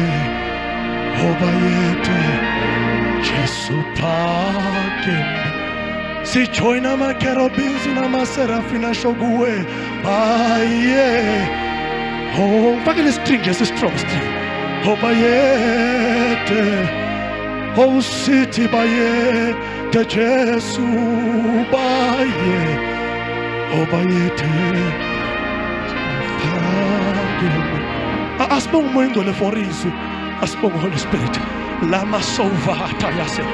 Livra hasota. Yedeko shanta la hasaya. Rabato sofla hakima. Radeska hatomaso la patei. Rade sofla ha.